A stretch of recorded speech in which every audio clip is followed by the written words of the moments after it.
Good. We're back. We're going live for the Week 16 recap for your pleasure. Got my man Big D over there on the West Coast. We're holding it down on the East Coast. What's up, Big D? What up, man? We're live. We're live. Oh, wait, wrong holiday. Yeah, we are amongst Christmas, hitting that Christmas Day cheer, and we're excited to be back and bring you a little recap of what happened on Week 16. Hopefully, you had the good fortunes of moving right along, either in your consultation bracket or your championship bracket. Yeah, buddy. Fared pretty well for what it is. I'm not going to sit and talk about my teams, but at the end of the show, we'll maybe talk about a little bit how we like to have the playoff championship set up and how we like to have the consultation bracket set up. Maybe a little Christmas movie top 3 faves for your pleasure here at some point.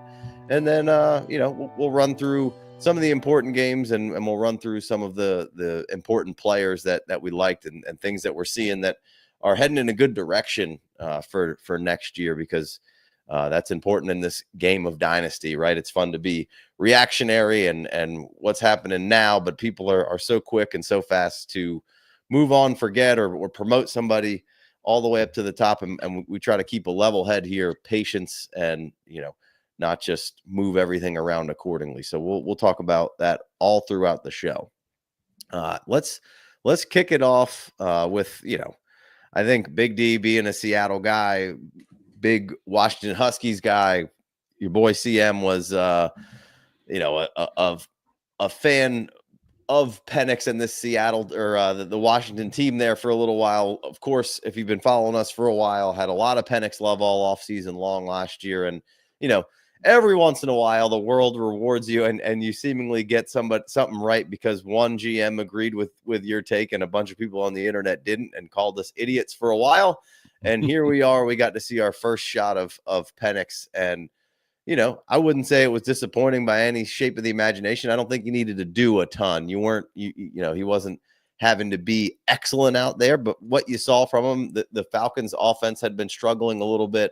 And this was a good pick-me-up for them. And I know everybody likes to play couch GM of what you're doing and how many people criticize the Penix pick and what they did with Kirk Cousins and paying him all this money. And it's like, look, I don't care what you do as long as eventually you kind of get the formula to get this right. And it seems like the Falcons, you might have to spend some money, but I mean, sometimes you got to spend some money to figure some shit out. And I don't begrudge them for doing what they just did and throwing some assets at this quarterback situation, which they had not figured out for a minute there. And you're a rudderless ship when you don't have it in the NFL. So I thought Penix and the Falcons came out. Now, obviously, it was the G-men that they were playing against. So, that defense for a little while, especially on the road, was really good. But we've seen them, just as Daniel Jones went by the way of the wayside, the Giants, so too, have gone kind of by that way. And I'm not saying Daniel Jones was some awesome player, but it's clearly just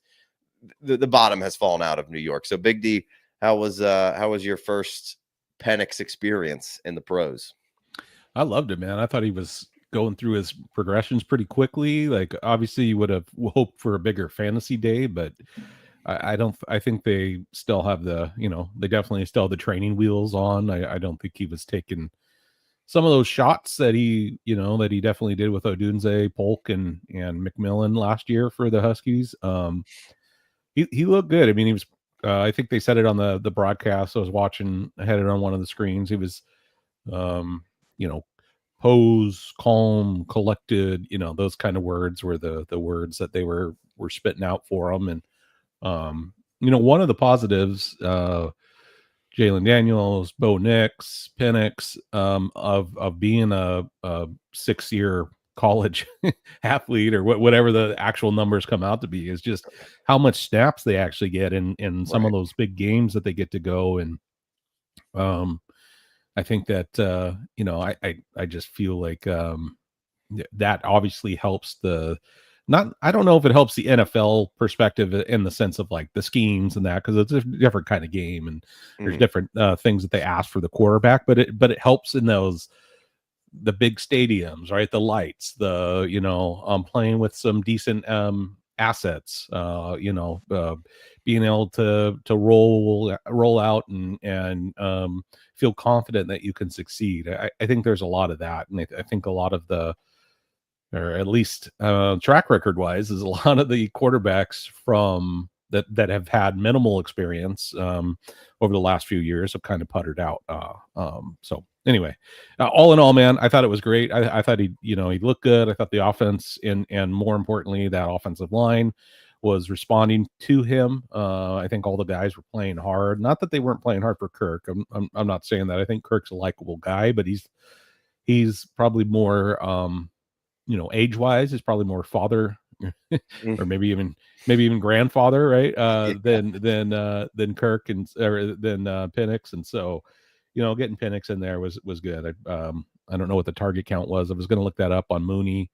One of the things that I always like to do is the wide receiver 2 on a team or the wide receiver 3, especially when they're going to make a switch to the backup, is kind of make a play for that person, because typically, they're not getting the first rep snaps often, but they're going to be playing off to the side with that second team. And oftentimes, not Drake London will be his catchmate, but Mooney could be his catchmate, type of thing. And so, yeah, it's obviously Giants this week to your point of playing a little longer. And I don't know if in the college game, I don't know how much on certain guys, like obviously Drake May's having a nice season there coming in for the Patriots and is on the younger side of things. I feel like it gives you a more comfortable transition and for so long, I just feel like we've been looking at the quarterback position. We had so many stalwarts forever and we've slowly lost all of them.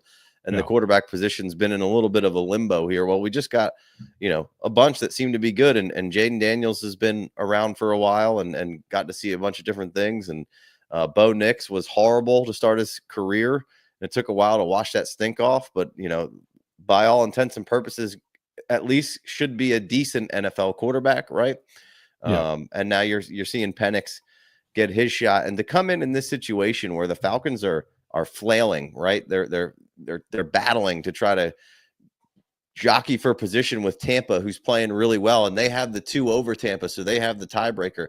Penix obviously is coming in again, and it is the Giants, but that's a lot of freaking pressure, man, to come in at this point in the season, and essentially they're tossing the ball to you and saying, "Hey, bud, save our season here, man." Yeah, because Kirk it's just not working right now. It's getting ugly. And you just saw a little bit of the mobility, just keeping plays alive a little bit more, pep on the ball. Just like you said, it seemed like everything was a little more exciting. Maybe even obviously, again, they're playing the Giants. The Achilles heel, I feel like, for the most part of the season for the Falcons has been that the defense and the pass rush really, really haven't been excellent. And when Kirk was humming, they were able to stay pretty competitive in games. And, they won that Raiders game this past week, but it kind of felt like a loss, right? Right. They were heaving it into the end zone at the end, the Raiders, that is, to try to steal a win. But Penix throws a pick in this one. Not really his fault if you weren't watching.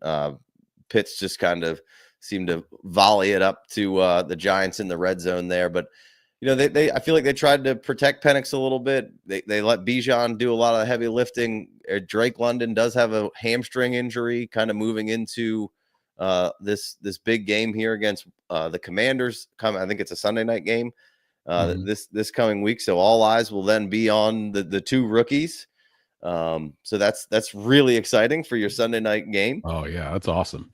And but Mooney seemed to be locked in for all intents and purposes of kind of the guy that it seemed like Penix was really comfortable with pretty quickly. So we'll see what Drake's status is there. Obviously Bijan really good, gets 2 touchdowns in this one, just a shade under 100 yards, 22 carries, 94 yards. But Penix breathing some life into this, and a real test here will be this next week coming Sunday night, right, against Washington. Yeah, I mean, I think the important part was your wide receiver core.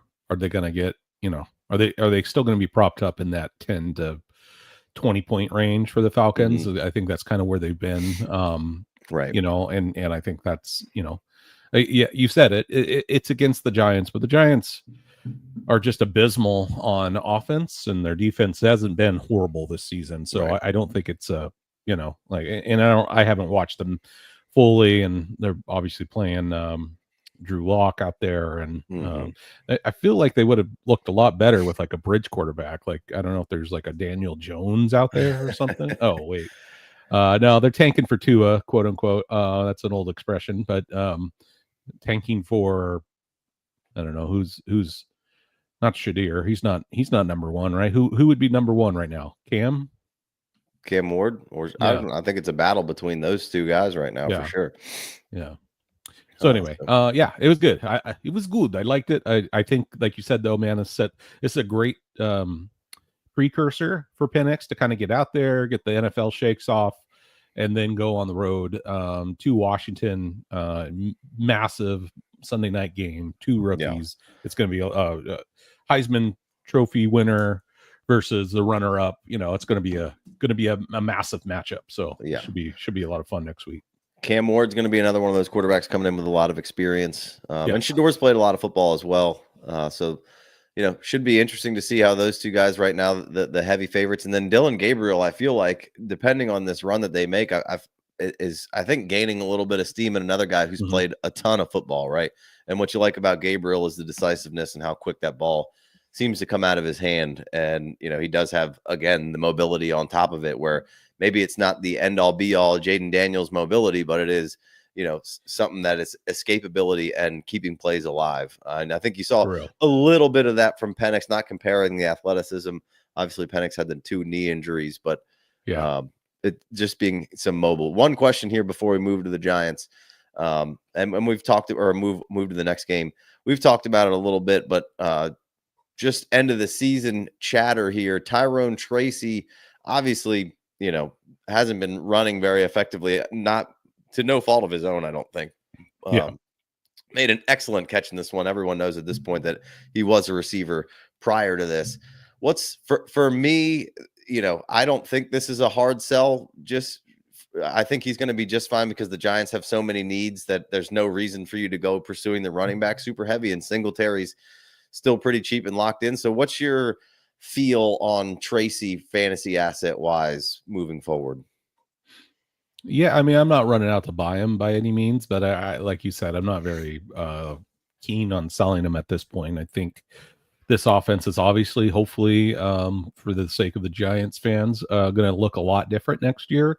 Maybe coaching staff maybe changed around. I don't know. I haven't paid attention to the Giants beat writers on the hot seats and all that, but I mean, Daboll is you know, he I don't know. I'm not sure. I know that they're doing some good things. I know they're Saquon. I know they were on the Hard Knocks deal. Hopefully they come back with that show. That was fun.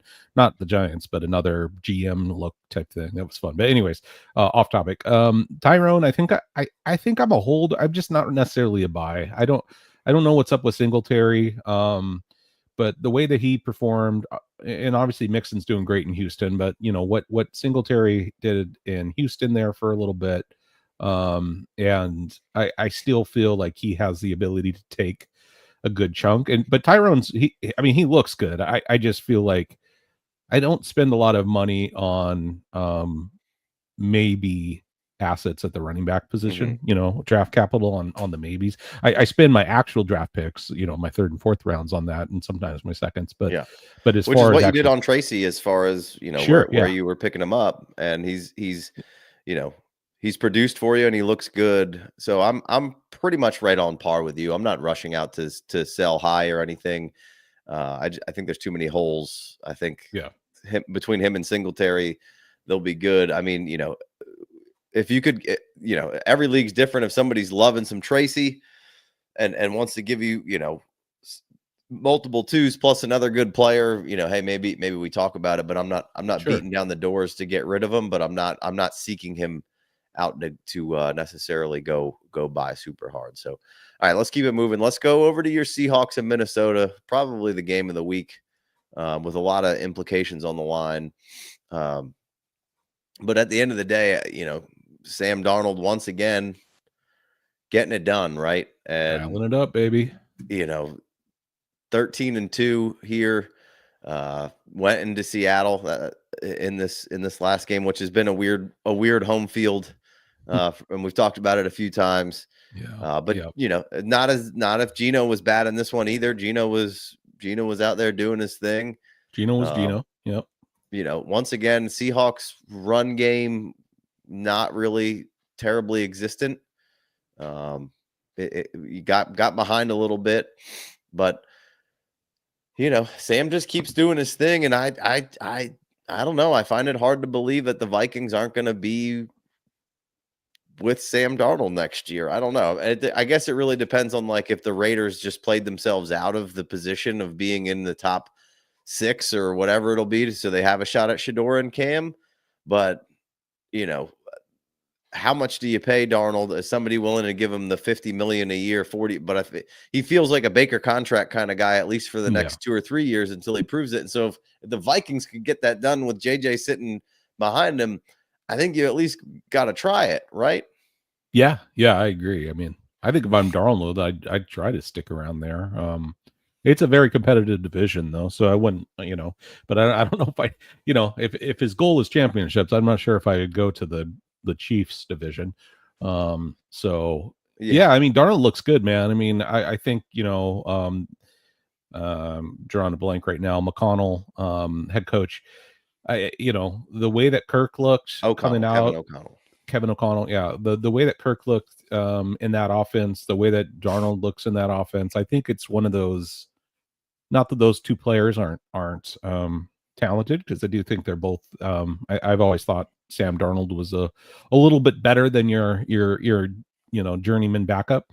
I didn't think he was this good. I mean, he looks really good. I mean, his progressions look great. His feet look great. He's had some issues here and there, but I mean, who hasn't? And the Vikings are rolling, man. They're 13-2, and they look good. I mean, Lumen Field, which used to be called the Clink, it used to be a home field nightmare for many teams, and honestly, I feel like the Hawks play better on the road than they do at home right now. So speaking of going and buying a fantasy asset, I mean, I think Darnold's kind of I think I said this once on one of the casts, but he kind of reminds me of that Goff value.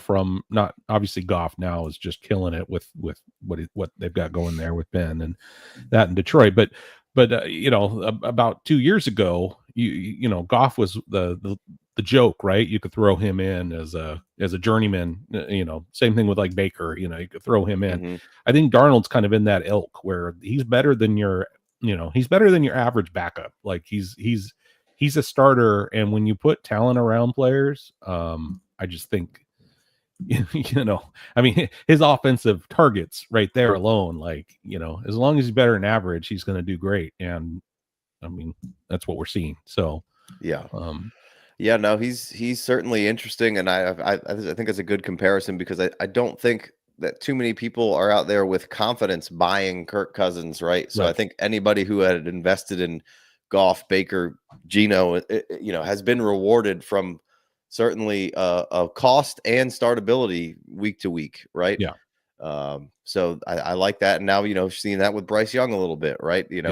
A lot of people don't have the balls when that's low and going lower or whatever to hop in there and get it, because they don't, nobody, again, has any foresight a lot of the times, or at least the reactionary newer school players, or I shouldn't say just new school players, but they're not willing to really take the risks and buy low. They're just like, oh, that guy sucks, he's done. Yeah. And, hey, Sam Darnold's trajectory and Baker's trajectory at one point and Geno's trajectory all were, but we've now seen this song and dance multiple times. So it's starting to be that these guys maybe aren't talented, but you lose confidence, the situation isn't good. And then you go to these, kind of revitalization projects and somebody brings you back.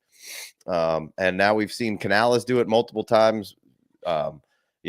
Sam was just with the Niners and Kevin O'Connell, they kind of have ties together and similarities, and Niners tried to keep him and Vikings bring him in, and the Vikings are just, they lose Kirk and go right into being, what they are. And man, good. Yeah. So I'm there was probably a point in the season where I wanted to believe, but didn't actually believe. And now I'm like, all right, yeah, I feel pretty comfortable about Sam Darnold. Obviously, to buy right now is like, if he does go to the Raiders, I'd probably be, slightly concerned about something. And if I'm him, there's a 0% chance I'm going anywhere back near that New York market. I'll play for way less with Kevin O'Connell. Like, not even close. And I don't think Cleveland can afford you at this point. Right. And Tennessee, I guess maybe Tennessee. And Callahan's had some success with some quarterbacks over his tenure. Right. Which is kind of what we were interested with Levis in. But I mean, just look at Rudolph in there, like, a kind of a journeyman quarterback, and he'll have spots where he plays really well. So I wouldn't love it if he went to Tennessee, but I can't see the Vikings doing anything different. So Sam Darnold, I like the buy on him. Let's go over to the I don't think anybody wants to see Minnesota. I think Minnesota is a super dangerous team in the NFC, and we'll talk a little maybe power ranking kind of conversation at some point, maybe near the end here. But JSN's stock, which we take plenty of L's, but I'll pat myself on the back, and as well as Big D and all the rest. JSN was somebody we stuck with because once we're constantly talking about patience, and the play on the field was good. The opportunities maybe just weren't right all the time, and now it is. And is he just coming off like another great game? Is he somebody that you're coming into this next year going to be all in on and just buy? I can't imagine, like, he's probably going to end up being a 3rd round startup pick, I would assume, by the time the dust settles here. Any concern for value going too high on JSN, or is I think he's everything that we thought he could be, and we're just starting to really see it all come together, and whether it's OC Gino and kind of the offense being kind of JSN's a little bit. Yeah, I mean, my only concern with him is if DK leaves and he gets that number 1 presence, right? Like that. Yeah, I mean, he's crushing the slot, I would assume. I don't know what the percentages are right now, but I would assume that's where he's dominating. I would assume so as well. I'm not sure off the top of my head where he's playing out of the most, but I mean, that would be my only concern. It's just the pressure focusing in on him. I mean, I think he's talented enough. I just think he's still young, right? And so it may take him a moment. It may take him a Nico Collins, if you will, to kind of get that alpha side of him. But I think he's got the ability to. You see it on the field now. He's playing the game instead of thinking about the game. I think they've put him in a good spot. I think right now, though, my only concern with the Seahawks offense is they're just not running the ball. I mean, you kind of touched on it, but I mean, Ken Walker only had 8 carries in this game, and in a close game like this, I just I know Grubb. What's his first name? Brandon. Right. Something Grubb, offensive coordinator for Seattle. I should know this, but we're live. The offensive coordinator for Seattle. I hope he comes back, for another stint. Right. I mean, I think he will, and he's going, but he's got to he's got to kind of pay attention to that run game a little bit more. Which you think that's an offensive line that the offensive line hasn't been as good as it wants to be, so they get away from it a little too early sometimes, and they haven't been necessarily really lead. It seems like they've been kind of trailing in the last few pretty quickly. Yeah, Ryan Grubb. Thanks, Ghost in the background. Ryan Grubb. I agree. But back to JSN's value, I don't see how anybody now doesn't see what we've been preaching, and other people have been preaching it too, and other players have said how talented he is, and I mean, just his route running and his ability to get that separation. Jake Bobo is on the team. He's like a 3rd, 4th string wide receiver that you really don't know of. He's just kind of a, or you might, if you're deep in fantasy, have those deep rosters. But he's a separating nightmare in the telephone booth. In other words, he has great body control, and I know that him, DK, and JSM were working a lot on that together. during the offseason, and I think it showed. I think DK has used his body and space a little bit better this offseason, and again, coaching staff as well.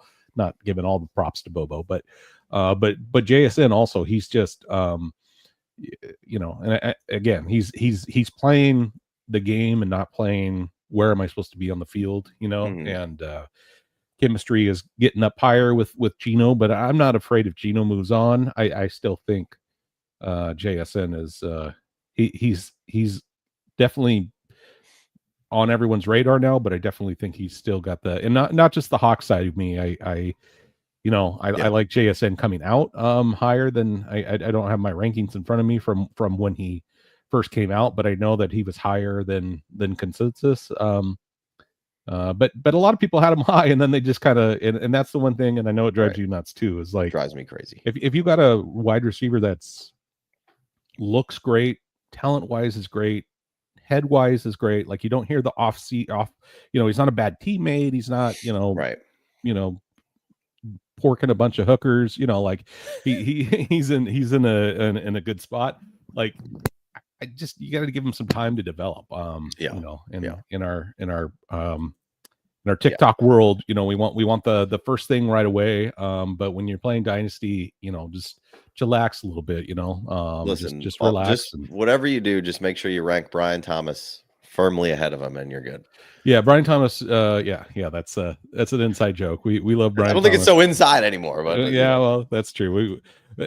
Brian Thomas is love you, Brian Thomas is great, but he's not awesome. Justin Jefferson. Everyone, so let's calm down a little bit. Maybe he will be. Maybe he will be, but he's not there yet. It. Justin Jefferson wasn't Justin Jefferson right away either. He took him a little bit. So sorry if I hurt anybody's feelings out there. It won't happen again. I will properly rank. It'll happen again. So on your rankings that you guys have. So I don't know why you're watching rankings videos, but hey, Here we go. All right, let's keep it moving here. I think DK stays a pretty good buy, especially with the emergence of JSN. Still a good player. So I like the value on DK right now, and I again still think he is a very good buy. The value I think is low enough, and I don't think there's any way the Seahawks let him walk out the door. I think him and JSN are too good of a 1-2 combo there, and I wish they would kind of involve him a little more. Now this week, the targets weren't terrible for DK7. Brought in 3, had a touchdown, 57. So, good day from DK for the most part. Yeah, I mean, he was chirping with the cornerback, but in years past, I think he would have been DK milk calf, as they've called him before, where, there may have been somebody getting in his head a little bit more, or his actions maybe, but, he stood his ground, but he didn't cross that line, which was great to see. So, the one stat that I thought was great about Justin Jefferson too, because there was a little bit of concern, but he's turning it on for the fantasy playoffs, man. He's scored. I mean, I have it right here. Scored 5 touchdowns in the past 3 games. So you love let's just say that's 3 games, right? So now he's back, baby. I'm trying to Inferno. No, what's that old basketball game? He's on fire. He's on fire. Yeah, that's what it is. NBA Jam. Yeah, let's go. I love that game. I'll fire that up at least once or twice a year. The old Super Nintendo. Let's go.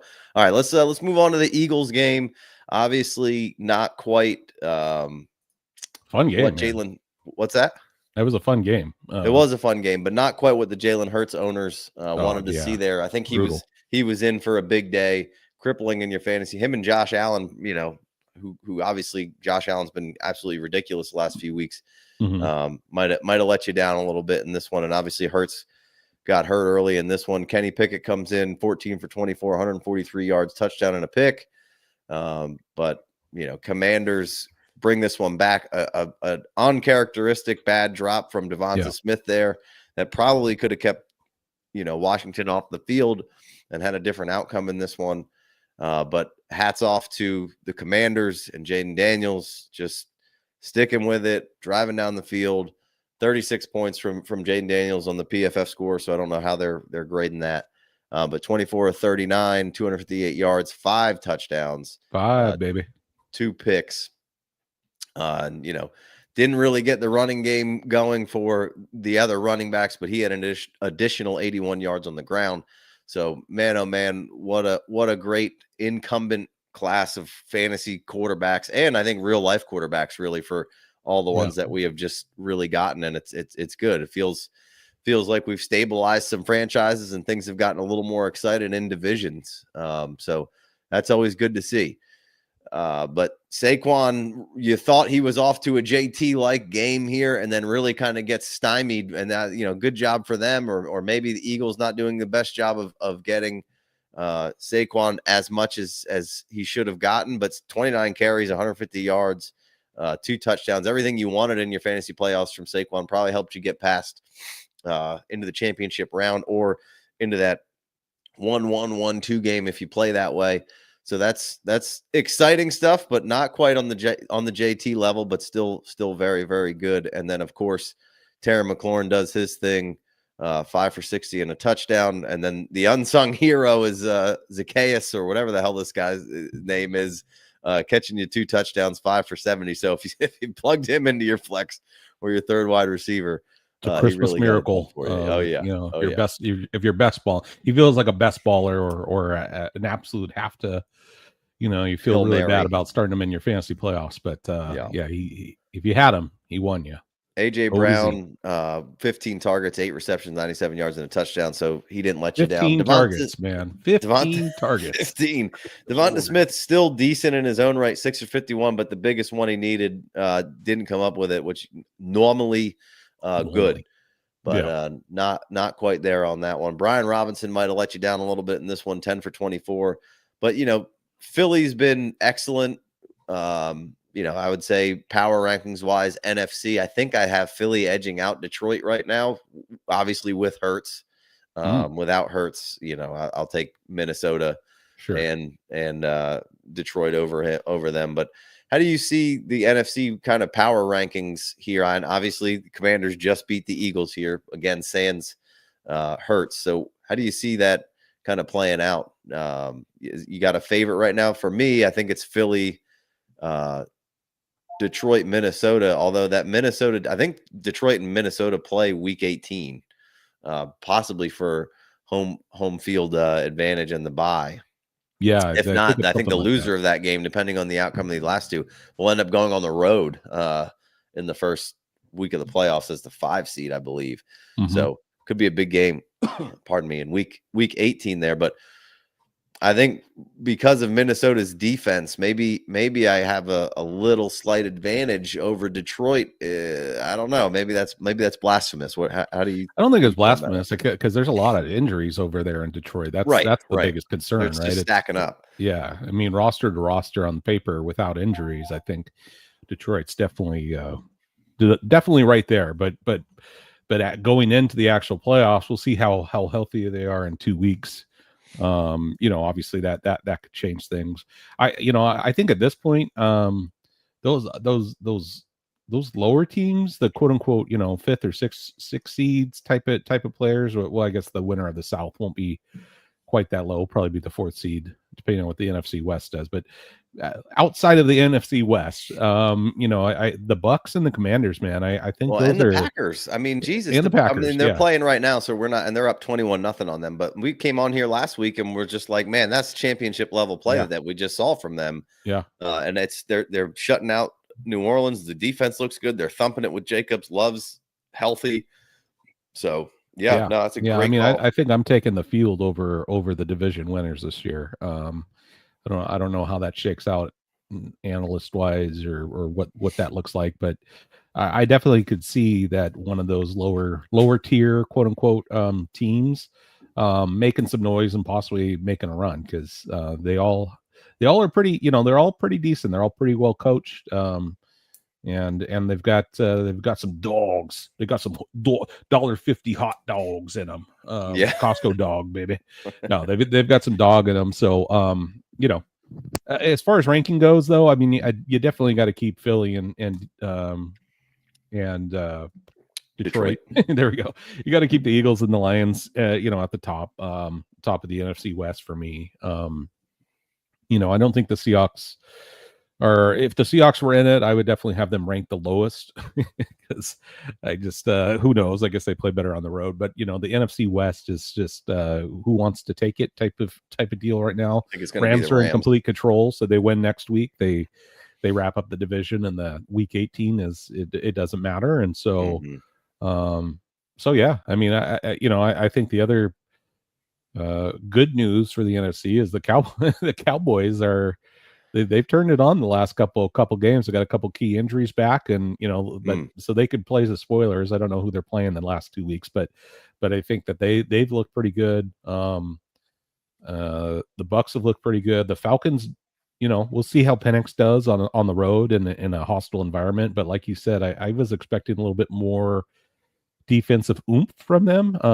Especially with the head coach and that. So what I feel if that's the Achilles heel for them right now, in my opinion, is I don't know how well they match up against the big boy offenses. So yeah, I mean, that's a very good point about the Cowboys, man. Like I they were just awful there for a stretch where you're like, God, they're so bad. And I mean, like Cowboys, Bucks, Panthers, like I don't think anybody really wants to play those guys having to come in and win some games to get into the playoffs right now, because I feel like all those, I mean, obviously the Cowboys just took the Panthers last week, I believe that was, but they get the Bucks in this last one. And is Cooper Rush excellent? No. And I was yelling at the Cowboys like, Bo, just play Trey Lance, let's see what you got. But Cooper Rush has come out here and balanced this team out, 292 and a touchdown, 26-35. Obviously, there's nothing to play for there.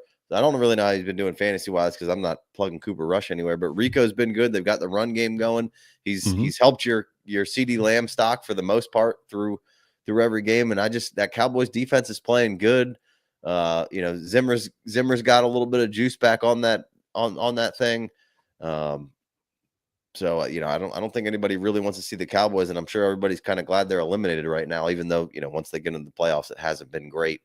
The last few years, but man, oh man, is on the other side is Bucky Irving just really emerging of how good this guy is at and what a pick that was for your pleasure, taking Bucky in that like third round super flex tight end premium, man, and it's paying dividends. And then another big guy for us, Jalen McMillan, coming in here the last few games and really turning it on, looking like a savant out there, and getting some love last night on the broadcast, is saying the best rookie route runner these guys some of these guys have seen coming in. And that's what I like. That's what we liked about him, is that route running was up to snuff, and he could do it from the outside and from the inside, and obviously get some opportunity with Godwin out. And it wasn't great at first, but Otten's been out now a couple weeks, and I think that's helped get Jalen going. So I've been plugging Jalen McMillan and Bucky Irving in a lot of lineups through these championship runs, and it's been excellent. Yeah, my taxi squad's been activated. I got a lot of since we're live for one of our mock drafts early in the offseason. I said I'd take Bucky at 112 if I'm a contender and need a running back. Sure did. Remember that? You sure? Oh, hell yeah! What in the is going on with this dude, right? But this is what I mean. Like, it just is. His playmaking ability, the way that he catches the ball, what he was doing. You didn't have to take him there. I took it for that show just to kind of be able to talk about him. But this is kind of where I was projecting him to fall. And I mean, I like White, but I feel like White was kind of he's a good player. I'm not saying he's not, but I felt like he was kind of a system dude. And I do think Bucky is a step up in the long run once he gets all the and he looks like he's playing a lot better. And then McMillan, the same thing. We talked about him a lot. I said a couple times that I had him higher than Polk and right next to Odunze in my Washington Husky rankings. And this is why. I mean, McMillan was in 2002 or 2022, 2022 or 2023. Yeah. I think he was the most talented player on the Huskies, and Odunze was on that roster. Odunze put in a lot of work. He obviously earns all the accolades that we give him, and he's been playing absolutely great. And I would rather have him over McMillan if it was straight up. But I think McMillan for the cost right now is just hands down a great deal. He looks good. I don't know Godwin's contract. I know I think he'll be back for the beginning of next season. But he's open. No, he needs a contract. But I would assume that the Bucs will be first stop there. I would assume that, but I don't know, man. They may look to spend some money elsewhere and let him go and put McMillan in that spot. I saw Trey Palmer's getting a little bit more action and as a returner and third string. So well, I think the first conversation that we have to have is Liam Cohen gonna get a head coaching job, which I don't know, which is the OC for the Bucs, if you don't know. Yeah. Obviously we butchered the Ryan Grubb one earlier. Like somebody was going, these guys don't even know who the coordinator. Like I fucking know who it is. It's just live, and sometimes it doesn't. You got a lot. My brain is old, boys. Been playing this game for a long time, but I got to dust the cobwebs off sometimes. So, but he's hot, and he took. That was kind of a question for me going in, and a little bit of my hesitation with Baker is you had seen Canales pick up multiple quarterbacks, and it's like, I don't know. And now Cohen, is Cohen, are they going to lose another coordinator year one? I don't think so. But I mean, if some teams strike out on guys and guys say, hey, I'm staying, and it happens, the cycle can get, Bill Belichick's already one gone. Maybe does Vrabel go somewhere in the college ranks potentially? I don't think so from all intents and purposes. And what if Ben Johnson says, hey, I'm staying again, It happens, and then those things dry up. But so that's a conversation where I'd be, slightly worried about kind of what's going on, because that Bucs offense has been great, and they've slowly turned that into one of the younger rosters in the league from being one of the older rosters in the league, and in a bad cap situation. So, smart ownership and good leadership and good drafting, can get you out of these situations pretty quickly. And I like where the Bucs are heading. With Baker and company there, and Jalen McMillan's a great pick, and Mike Evans just perennially not enough love, and just always, is he a Hall of Famer? Is he not a Hall of Famer? Give the man a jacket. Get that out of here. He's a Hall of Famer. He's a Hall of Famer, man. 10 seasons, 1,000 plus. I mean, come on, boys. Let's move on. Yeah. All right. Let's take it back to Thursday, I believe. Let's go Denver, LA. This was a big one. Yeah. And I thought, Denver was riding high, coming in hot, but a division battle started a little slow. And then at the end of the half, you had the weird kick situation that was the most Jim Harbaugh thing ever. And Dicker hits it, and the tale of two halves, and Chargers come out there and kind of take it to him in the second half with the Gus Bus, and Ladd McConkey kind of leading a charge there, and Herbert banged up but fighting through 21 to 31, or 23 to 31 rather, 281 yards, 2 touchdowns, but interception for Herbs. Bo Nix started off really hot, and then 29 of 40, 263, 2 touchdowns, no picks. But again, not a huge rushing day for anybody on the Broncos. Yeah. The Gus Bus had 68 yards in this one. Vidal had 24, and Herbert had another 28 there. Javonte Williams, though, leading the team in receptions there, was 7 for 29. Michael Burton gets a touchdown, and Vilele, or whatever that guy's name is, helping nobody in your fantasy playoffs. Sutton gets you 10, so it wasn't the worst, wasn't the best. But on the other side, Ladd McConkey gets you 6 for 87. So that's an excellent start. And man, oh man, is that pick paid off for a lot of people, man, especially down the stretch here when you're, bobbing and weaving, maybe dodging some injuries. So this was a good game, a huge win for the Chargers. And I like where the Chargers are headed. This is the one, we give the NFL a lot of crap, but this is one thing that they definitely have done that I really, really like. It was 3 or 4 years ago where they changed to division games in the second half of the year, making them a little bit more prevalent. And I'm on the division only games for Thursday nights. Like they're such a blast, man. Yeah. Gives that passion, and this was a great game. You just real quick, Cameron Dicker's historic fair catch kick, got a stat on it here. Los Angeles Chargers kicker Cameron Dicker set an NFL record with a 57-yard fair catch kick, the longest in league history. This is only the 7th known successful fair catch kick and the first since 1976. So exciting times to be Dicker, just Sure. dicking that ball around. He's just, he's doing awesome. But as far as the game goes, yeah, I think you nailed it. Nailed it. Javonte having that target onslaught was a lot of fun. I think I played him the week prior because I thought that he would get the target up, the target tick up, and and it didn't work out. Yeah, it's been a nightmare over there running back wise. It'll be interesting to see what they do moving forward. Yeah, I was a big loser. I was a big dog in one of my first round playoff games, and I was like, I'm going to put him in there, just see what happens, because I had a lot of injuries. But anyway, missed it by a game. But no, he looked good. Bo Nix, offensive player of the year right now, rookie offensive player of the year. Seems like it. I mean, I would like to see Brock Bowers win it, but hey. Yeah, Brock Bowers. I don't think we're going to talk about the Raiders, so I got another stat for him. Jaden Daniels would be pretty tough not to give it to him either, especially if they're, Especially, yeah. But if they both make the playoffs, man, I don't know. Yeah. It's interesting. Just real quick, I know we're on a different game, but I want to talk about Brock Bowers because we got to give him his flowers here.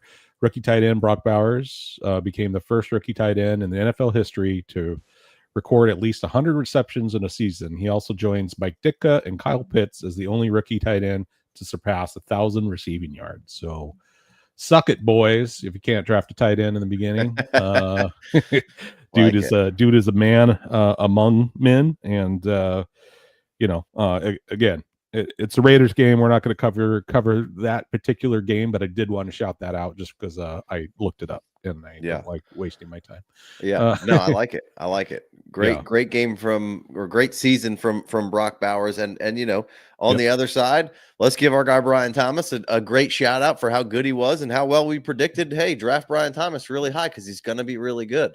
Yeah, So just great shout out to Brian Thomas and how good he is working on getting his stats up to being in tier 1, hopefully in a year or two. So shout out to Brian Thomas and how good he's been. I'm really glad I drafted him in a bunch of places and have him on a bunch of teams. Yeah. And told a bunch of people to go ahead and draft him without fear. Get you some Brian Thomas. So make sure he's we've said it a few different times. If he wasn't in this class that just came out, he probably would have been number 1, number 2. He's a talented dude with a lot of opportunity. Just temper your expectations for next year because I think the offense will look a lot different. We've said that, and shout out to my boy Christian Kirk. He's getting all Christian Kirk's. I'm just kidding. He's good, man. He's good. We'll move on. He's excellent. He's excellent. Justin Herbert looking good, holding it down for your fantasy playoffs. Herbert and Nix both were good for you there. So I like seeing that. Good win from LA there. Hopefully they can get in the dance. The other Saturday games, real quick. Kansas City, Houston. Kansas City gets out of there 27-19. Quick shout out. Obviously terrible injury to Tank Dell. Man. But Mixon survives that one for your fantasy playoffs. If you survive the Mixon game this week, you get another Mixon game next week, which he's been excellent all year, and he's been a little banged up on the ankle, so that was positive for you. Bummer for your Tank Dells. They've scooped up Deontay Johnson, which was very logical move for them. There, and then Kansas City just gets another dub in there. Shout out to them dominating the time of possession. That's and I don't know how Kansas City keeps winning. Well, look at the time of possession. They they keep the offense off the field on the other side. So you caught a Hollywood Brown sighting in this one. Worthy continues the ascension. Climbing the ladder of getting better and better as the season is going on for Kansas City. It's becoming worthy. Been getting more and more targets. D-Hop talking about him at the end of the game, how they're holding him to a high standard, trying to get him better and better. But again, we just need to remember that they're worthy, with how people have been kind of disappointed with him. Back half of the season's doing well. One, you're going to get the standalone playoff game if hopefully he's healthy. And you're going to see him and maybe he blows up, maybe he doesn't, which could, really silly enough, have a lot to do with his offseason value, right? You go in that standalone game in the playoffs and he has a big game or 3 in there. But you saw Hollywood Brown come back in this one, have an impact kind of immediately. Obviously, not playing the full boat of what he could be doing, but just the fact to not be able More to see targets than Kelsey. right, Yeah. not to see Rashee Rice Yeah. and Hollywood, and then Xavier Worthy be the other third guy that they start the season off doing a lot of gimmick stuff and work them in the way they are now, is just what they were hoping to do, and it just wasn't exactly. So kind of I can give Worthy a little bit of a pass because that wasn't necessarily, I don't think, the path that they were hoping to go with a guy like Worthy, but Hollywood Brown immediately stepped in and was good, and really could have had another. Pat missed him on a big one in this game, and really could have had a bigger game for Hollywood in his first debut. But you firing Hollywood up in your championship if you need him next week? Ooh, doggy, I don't know. He had the target share, so I don't know if I have the oomphless to be able to do that, man. But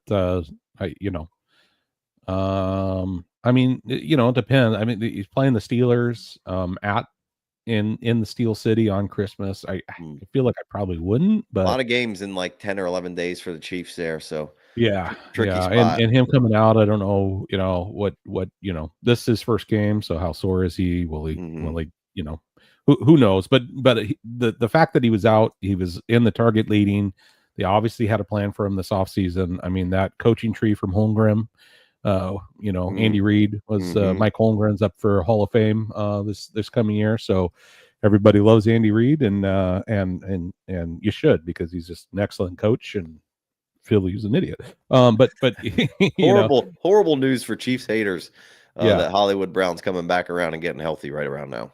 For real, yeah, their three-peat is looking like it's looking like it could be a possibility. They're looking pretty good. But yeah, this game overall was a lot of fun. I'd like to see Mixon. Obviously, it would have been great for him to get a touchdown somewhere in there, but 14 carries. I mean, you can't, can't hate that. The Chiefs defense have been, pretty solid this whole year. 10 targets for Collins, and Schultz was held me up in a couple of my leagues. That cheap Schultz that I got in the beginning of the season is carried on over to my tight end premium fantasy leagues. He's a great asset there. So not much else. I will say, like you said, Worthy.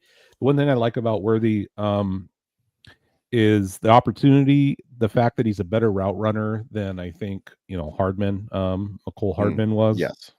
I think he because he came after Hardman, he got that gadgety type of label to him, and I definitely think he's better. He's better than that. Out of all those really fast guys, he was way more than you've ever seen out of like the John Rosses and the, obviously we didn't get to see Henry Ruggs, I believe. Was that Ruggs? Honestly, for the most important part to me is he gets to play with Nuke Hopkins. The dude is just I mean, he's a route running, separation, space, knowing where he is on the field. Obviously, they're different players, even when Nuke was in his prime.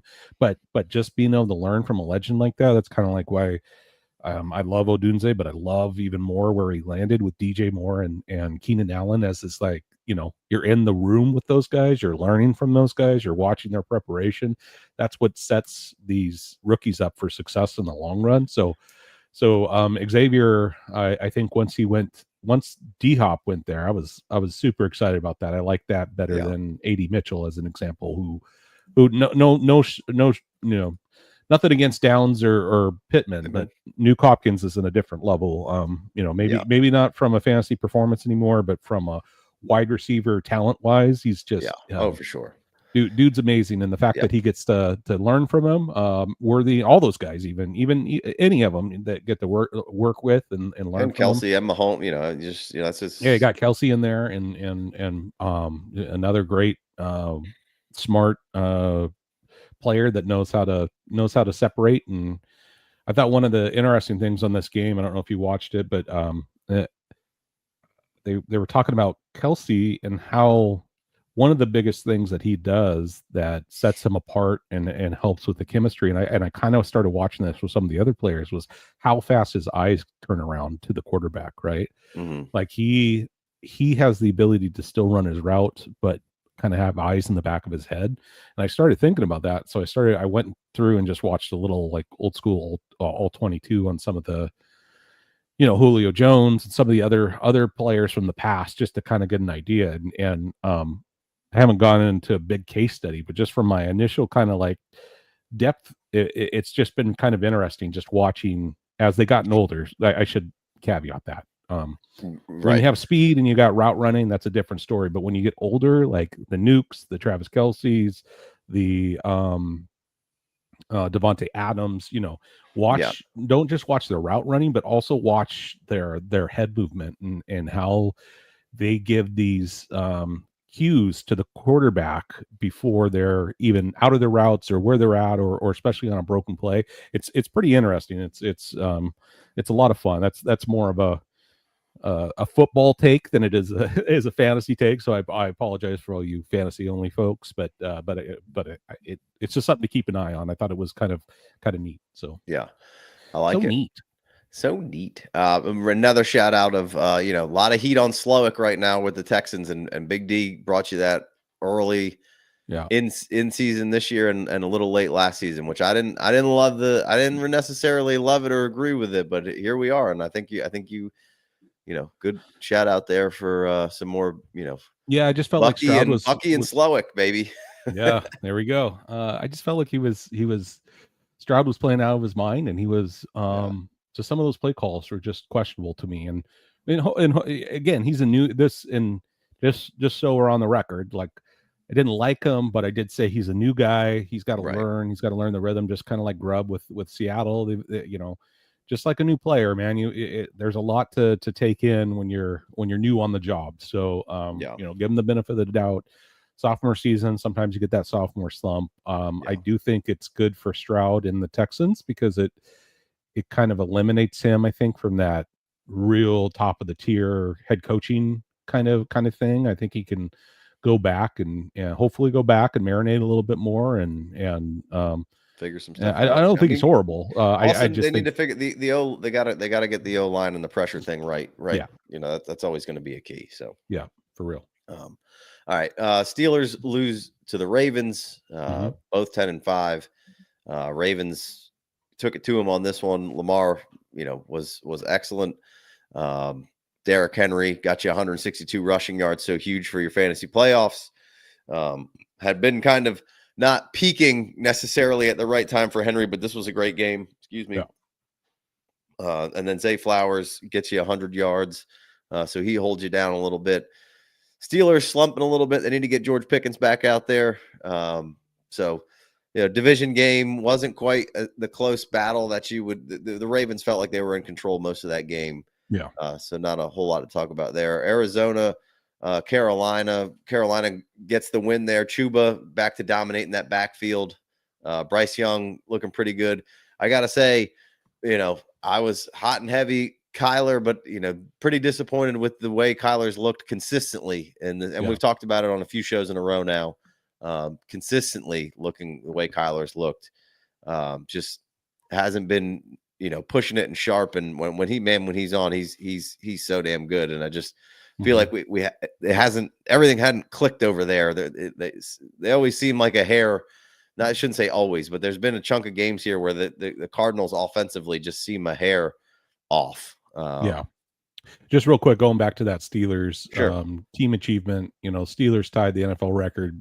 I think this might have been last week actually, but I still have it down here. 21st consecutive season with a winning percentage.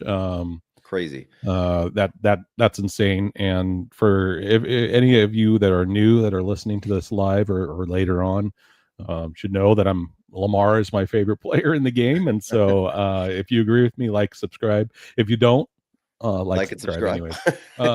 But yeah, the Steelers, and I know you moved on, but just real quick, when we were looking at the AFC picture, I do not, out of everybody, I really do not want to play the Ravens because their record doesn't indicate what they can do. So playoff wise, it hasn't always been great, and people make a big deal out of that until it isn't, right? So Kirk couldn't play in the primetime games till he did. Right.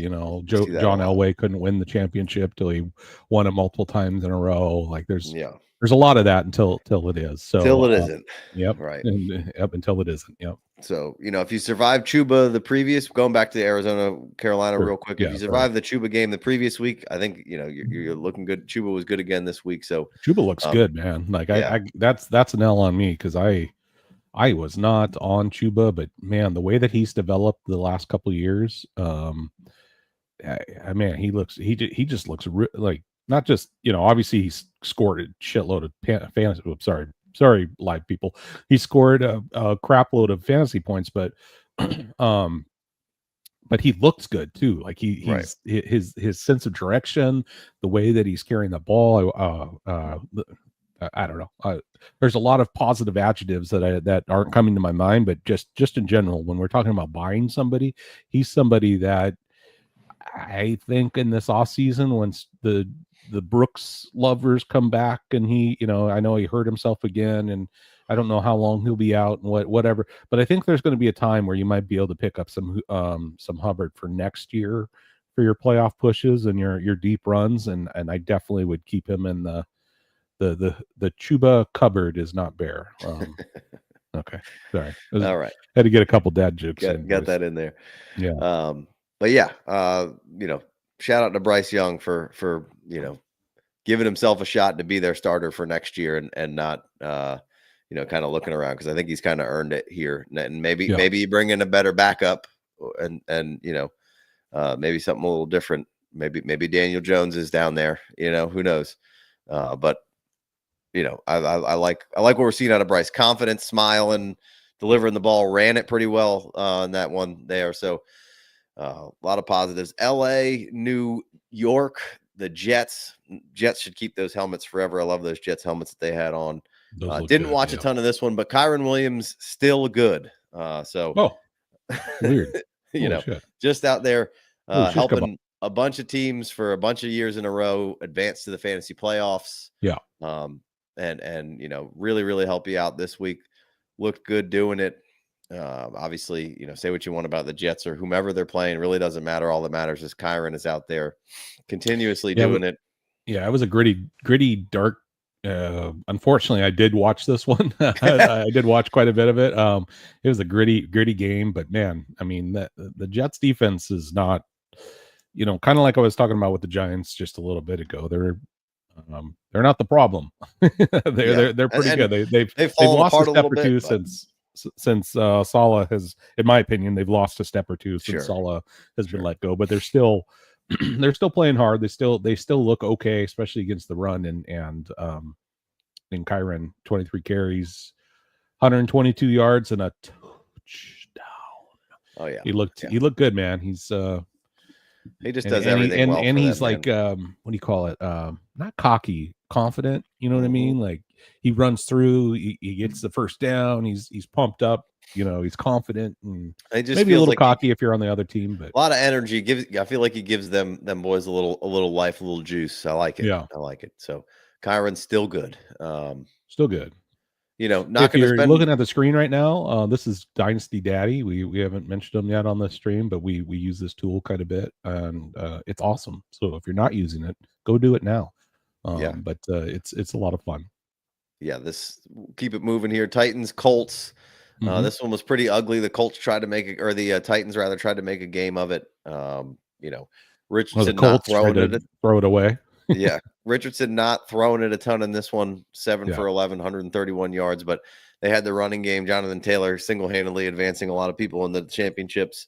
And then Richardson, running it a little bit. They ran a couple of good goal line runs there with him. A couple of good first down runs there with him to put the game away as well.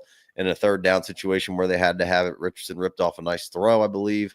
Yep. So, wasn't sexy. Tajay Spears, Pollard being a little banged up in this one. Spears has looked good 2 games in a row. The 2.7, not indicative of kind of what you were seeing from him, but 3 receptions, 39 yards. He's just looked quick and decisive. He's looked good. Yeah. Got in the end zone twice. So he's flexed in, Kylo Ren. I mean, not Kylo Ren, Mason Rudolph. He's putting the ball where it needs to be, but I definitely think it's the run game that's really helped out. Chig is Chig Okonkwo. Sorry, Mm-hmm. said it wrong. Chig is definitely 11 targets, target leader. I think he was the target leader or second last week too.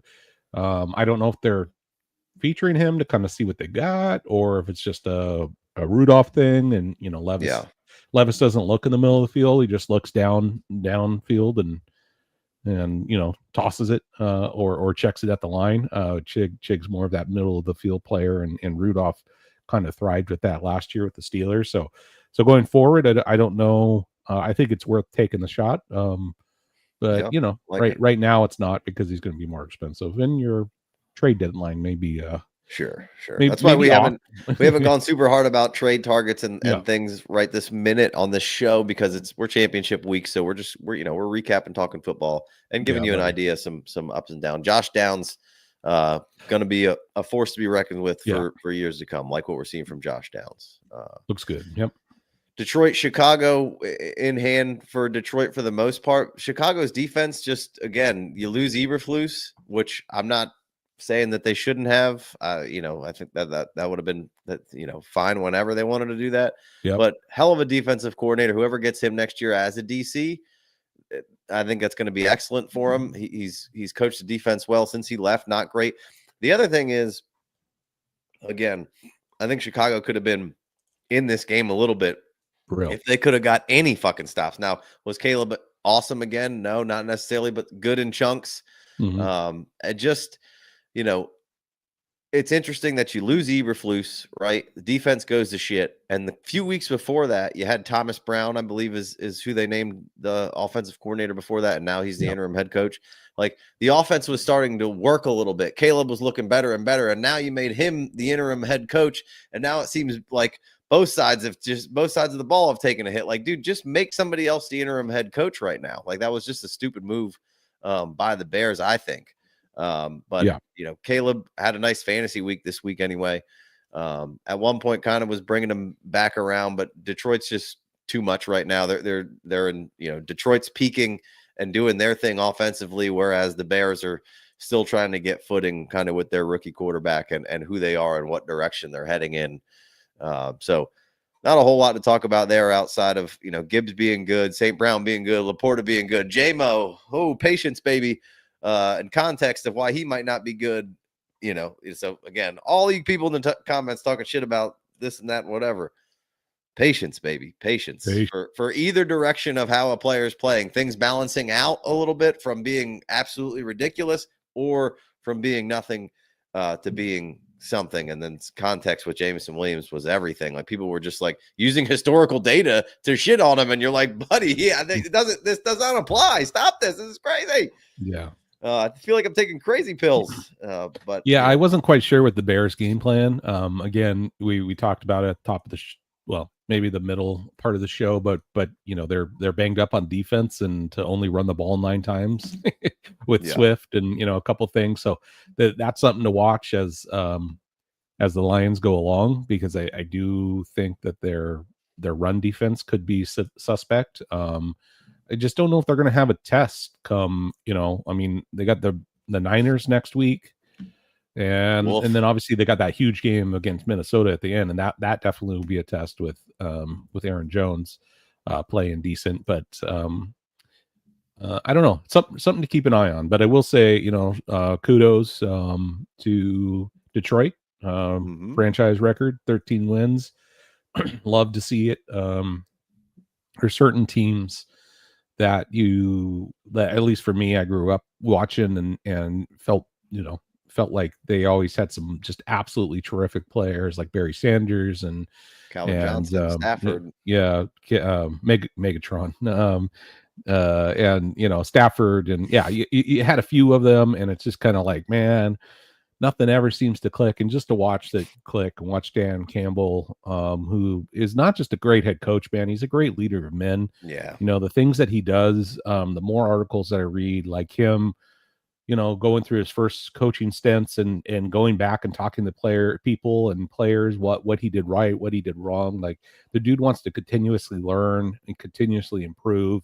And you see that reflected in his team too. And it's awesome to see. I'm hoping that at one point in my life, the Browns get an opportunity to do this as well, because they're another one of those franchises that have just had a, and granted, a lot of it is on themselves, right? They've shot themselves in the foot a little bit, but it would be nice to see that. But anyway, shout out to the Lions, 13th win of the season, franchise record. Way to go, Buffalo. Yeah. No, Lions, not Buffalo. Yeah, I would like to see, a bunch of teams in that list, but sure, yeah, Lions at the top of it for sure. Buffalo, Cleveland, Vikings, even. So all right, Bengals get a win, stay alive. Miami get a win, stay alive. That's probably good for your fantasy championships if you have those guys. Obviously the Cowboys, we mentioned them, aren't playing for anything, but they're kind of helping you out by having fight left in them. DTR, not great this week. Kind of, Jameis, what he is. So I understand kind of what the Browns are doing. Hey, let's put DTR in here, see if we got anything. Yeah. But Jameis, just has a much bigger fantasy impact for the Browns. It's kind of sad, man. I thought DTR in the off season, not obviously you're not off season in the preseason.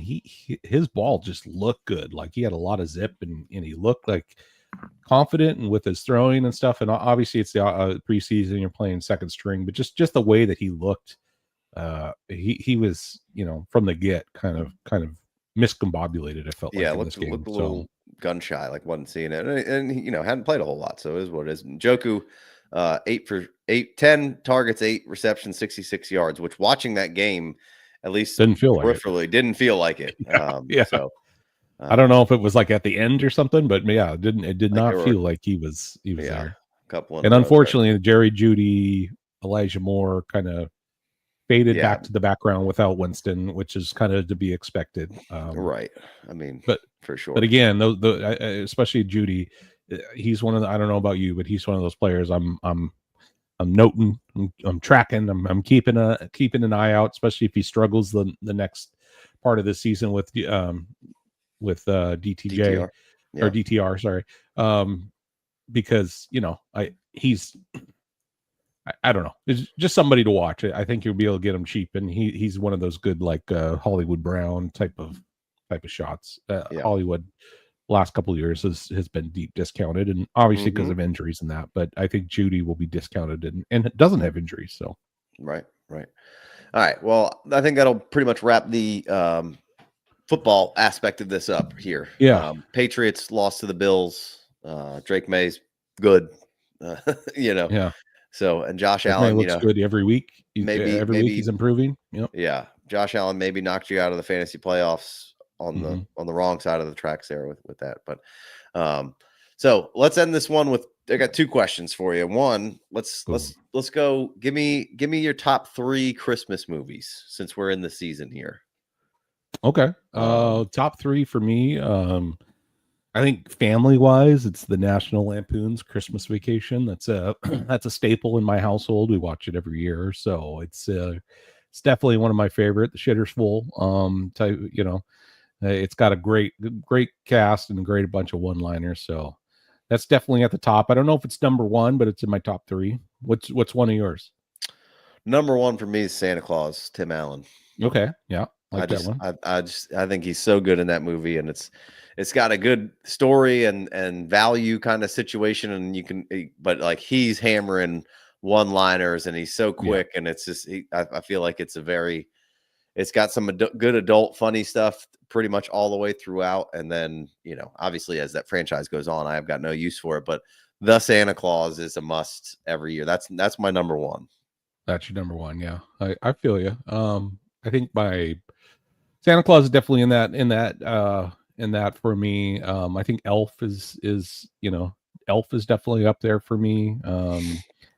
Will Ferrell, I have to be in the right mood for him, but I like Bangs. I mean, I like Zoe Deschanel, who's in that movie. She's I think in general it's another one of those fun family movies that at this point is kind of in the rotation. So I think it's up there for me. Yeah. I'd probably go for me on Christmas Day. It's not Christmas Day without a Christmas Story. That was always on in the house. And then, of course, TBS. I don't know if they still do it because I don't have cable, but they would always do like 24 hours of A Christmas Story, and it would just always be on. And like throughout the whole day of Christmas, just very nostalgic that was pretty much on. And I'd probably watch it one time from start to finish at some point, and then throughout the day, you just catch all the different parts of it multiple times. And that's a very nostalgic movie for me. And I know some people hate it, some people love it. I love it. I think it's a great movie. So Christmas Story would probably be right up in there in the top 3 for me. There you go. And then, I think it is a lot going on at this point. I've probably seen some more now that I have some little kids. Home Alone's always good. Oh yeah. Honorable mention for me. Yeah. Elf is solid. Christmas Vacation I like, but not a must. Not on my top 3. Sure. I watched Fred Claus again this year. Yeah. I thought that was pretty good. I really like, as far as animated goes, I watched it last year. I haven't watched it this year yet, but Claus, that one was really good. That's probably pretty far up there for me. So I got halfway through it, but the kid fell asleep, and so we put him to bed. There's a new one on Netflix called maybe like That Christmas or something like that. Animated. Was pretty good. Scrooge is always a good one. Old school Bill Murray. I like that one. That one's a ton of fun. From a Love Actually is a little fun, So my wife does baking day, where her and her girlfriends get together and they bake cookies all day and hang out, and they drink wine. Love Actually is on there, and the holidays. I don't know which one's with Jack Black. I think that's The Holiday. Maybe I like that one. Yeah, I think I like that one a little more than Love Actually, as far as that one is good too. And then of course I think we put it up there. Die Hard, Die Hard for you non. I'm out on that being a Christmas movie. Die Hard for you non-Christmas folks is pretty good. I don't know if it's a Christmas movie. I can watch Die Hard, anytime. Yeah, I like the movie. I'm out on the Christmas for me, part. A Christmas movie is something that I only watch during Christmas. Like I'm not going to watch Elf in June, you know what I mean? Like personally, I'm not going to watch The Christmas Story in June. Like I'm not going to watch National Lampoon's Christmas Vacation in June. I'll watch Die Hard in June. So that kind of disqualifies it from Christmas for me. Same. I like it. Yeah, Four Christmases isn't a terrible one. Another Vince Vaughn one. Yeah, I believe that's what it's called. Not, I wouldn't put it up in the hierarchy of things, but it's a good comedy one. So, all right.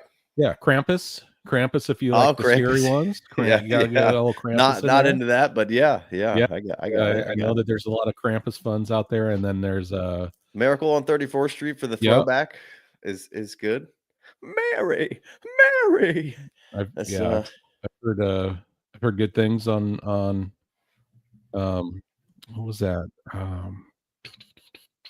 I think it's called Home for Christmas. It's another one of those love ones. It's I don't think it's American made, so it's going to be tariffed out. But no, just kidding. It's was it? Is it called that? I'm pretty sure it's like Norwegian or something like that. It's a little steam. It's not a kids movie. Let's just say it's not a kid. I think it's actually a series. It's not a kid series, but that one's pretty good too. Those are the oddball ones, right? Not in the top 3, but just Edward just came in and I don't know if I've quite finished my top 3. I might have thrown Elf in there, but Grinch is right there as well. Jim Carrey Grinch, and the new animated one is good too. But Jim Carrey Grinch is Suck it, Drake. Suck it, Kendrick Lamar. The best diss track. You're a mean one, Mr. Grinch. The Grinch. You're right. Jim Carrey's Grinch is top notch. It's good. It's good. All right, let's finish it off with favorite way to structure your playoffs for losers bracket and winners bracket. And I'll go first on the winners bracket side of things. I like a 4-team total point, 2-week playoff. For no semis. You take the best the 4 remaining teams, and you go 2 weeks total points. And that's how it sorts out. How do you feel about it, Big D?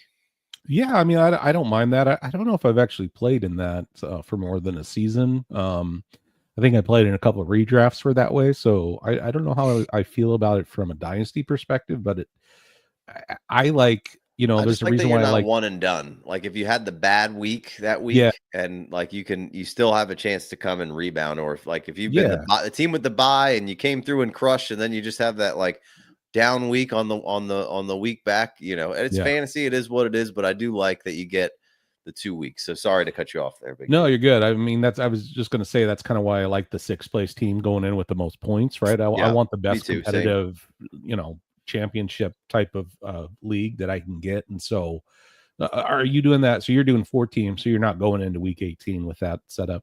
No. Hmm. Never week Yeah. 18 for me. Yeah, I'm kind of a traditionalist in the sense of like the top 6 and your Yeah. first 6 2 in with on total buys. points is pretty standard on any league I start up these days. Yeah. I've also played in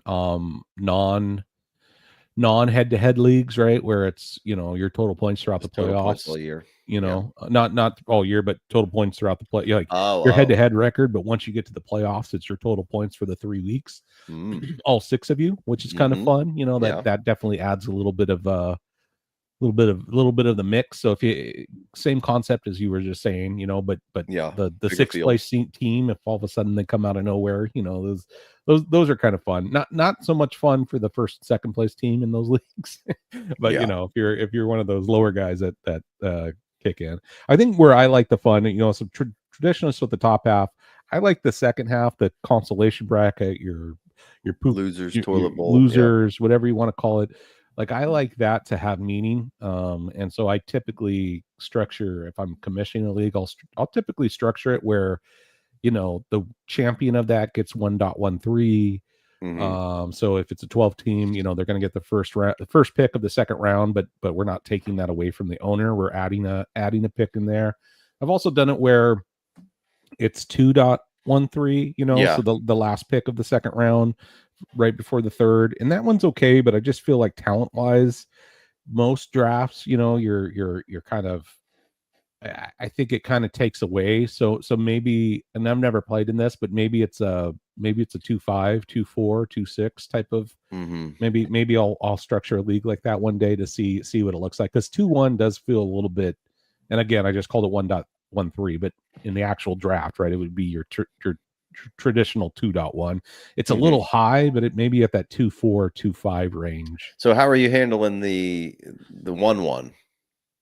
The 1-1 is, it's all for me. It's always about record, or it's always about max points for. So most of my leagues I structure with the max points for. I know it's not a perfect system, but I just don't like being the dictator on setting the lineup. So I'm typically a max points for, and whoever is the worst of that gets the 1-1. I like if you have a good group of guys that are the guys, and then I definitely just like, and we could talk about playing for a 1.13 or 2.13 or whatever, but I definitely just like, hey, you just finish as your seeds are done, and that's it. And then, there's no consolation bracket unless you have the 1.13 or the 1 or the 2.13, and everybody's competitively always setting their lineups. Yeah. And you get a league with a bunch of jabronis, and everybody's just like, well, I paid money for this league, so I'm just going to tank and get, it's like, all right, let's just play with a little bit of integrity here. Yeah. But no, I've also played where the losers of the consolidation bracket pays for whoever wins that, right? So that the bottom 6 teams will split the buy-in of next year's winner of the championship, or the bottom 5 teams, I guess you could say. So 6 teams in the bottom half. If it's a 12 team, whoever doesn't make it and win the championship, those 5 teams pitch in and pay an extra fee for the so it motivates you to get out of the bottom, what you want to get seed 6, so you're not paying extra money, and then it does give the lower seeds a little bit something to play for. So that one's kind of fun if you're not doing draft picks, but I typically like to do some kind of actual asset. I kind of like that idea of the 1.13. It does feel a little rich, but 2.13 feels a little low. But I mean, it is winning the consolation bracket, so you should have already doled out 1-1. So I think I kind of lead a little towards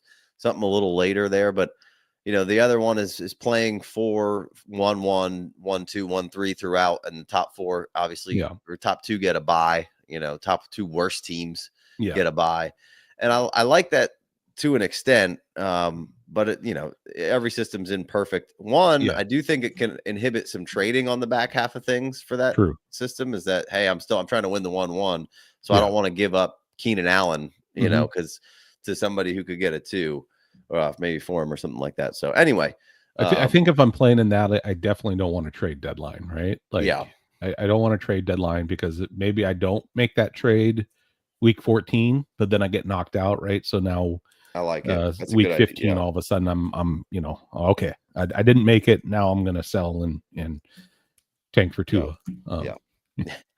I like it. All right, we're gonna wrap up. We're gonna be keeping it live for your pleasure here for a good little while, talking about week 17, week 18 playoffs, all that jazz. We'll be doing live mocks as well. So make sure you keep it locked and loaded over here. Subscribe, like, comment below. Tell us what you like, what you didn't like. Brian Thomas, we love you. We're not haters, I promise. He's awesome. I love the guy.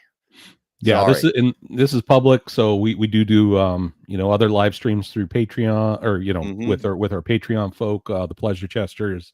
We have a Discord that especially right now it's kind of slows down when a lot of people are out of the championship, but there's still some action going on over there. But our favorite time of the year, or at least my favorite time of the year, is around February, middle of January, February, where we start rolling over, right? We're rolling over the season, we're getting there, and I think that's where we shine all the time. We shine year round, but that's one of those shines. We've got a great community. 2016 we started, so and we're still rolling, boys. So love it. Check it out. There's a free one or a $5 holler. You get extra episodes over there. Yeah, all sorts of extra stuff. We're doing drafts and ADP. We'll be back. We're trying to get some going, and if you're in the Discord, like I've been trying to get them going. Sleepers ADP's fucked up right now, so I don't. Yeah. I had a draft about ready to go, and we were going to start launching a bunch of them, but don't know what's going on there. But hopefully it'll be fixed soon. Come check all that out. We got some T-shirts in the shop kind of underway that we're trying to get for your pleasure. So that'll be another way to support the team. Until next time, we love you, especially Brian Thomas, and we'll see you. His dad, not Junior. Yeah, Peace. senior for sure. Peace.